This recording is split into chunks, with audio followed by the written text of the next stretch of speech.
What's up, everyone? Welcome to the Power Play with CJ. I just want to focus in on the question of, will player X, Y, and Z be in the show next season?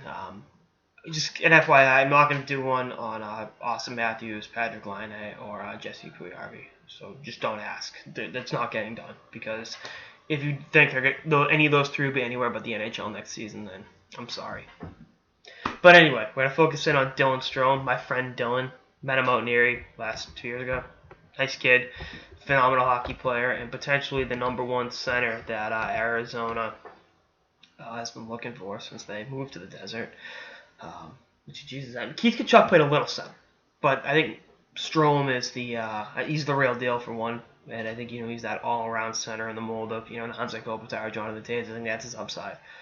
Being a big two-way center that can give you a little bit of everything. I mean, he's the number 3 pick in the draft for a reason. The kid can play. So, we'll see what happens in camp. I think he makes the team out of camp. And I don't think it's a 9-game look. I think he makes the team. I think him and Christian Dvorak are both, knocking on the door. And the other thing is, they bought out Anton Vermette to open up a center spot.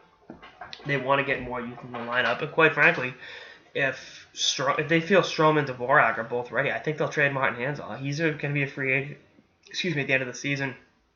Why hold on to him and let him walk? They were trying to re-sign him, but I think Czech is going with a different direction, which is fine. I think you can get a pretty good return from Martin Hanzal and go from there. And I think Dylan Strome's going to be the kind of player. There'll be some growing pains at first, but I think a coach like Tippett's perfect for him because he'll shelter his minutes. Won't put him in over his head at all. And at the end of the day, will be a guy that puts him in situations where he can succeed. And I think Strome is going to have a very, very nice career in the desert, and it's going to start this season. And I'm excited to see what he does at the NHL level because he's the real deal. And I know it's not like a broken record saying that, but the kid is the truth. Kind of got overshadowed a bit in Erie with Connor McDavid, my friend Connor McDavid. But last year, I mean, they were better without McDavid than they were, with Connor. And part of it, they were great both, 2014-15 and last year 2015-16. But Strome was able to elevate his play, and his points fell off a little bit. He led the OHL in scoring as a draft eligible and had 18 less points last year. But if you look at just that, then you're a moron. I look at the improvements he made in other facets of his game and the overall team success. So again, I think they will be.